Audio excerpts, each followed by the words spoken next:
Hi, good day. This is our daily routine 224. So, ayan, open na tayo. Display na natin yung mga crochet natin sa labas. At ganun pa rin tuloy-tuloy ang ating delivery at walk-in dito sa store. At natutuwa sila dito sa mga maliliit na stock toys kong ginawa nung nakaraan. At ito, si Sir, ang ating regular customer. Excited yung baby niya kasi natutuwa dun sa mga isda na naka-display natin dito sa store.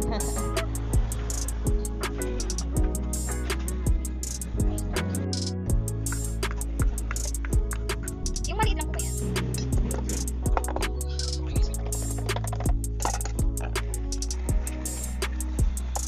Malagay pa rin po.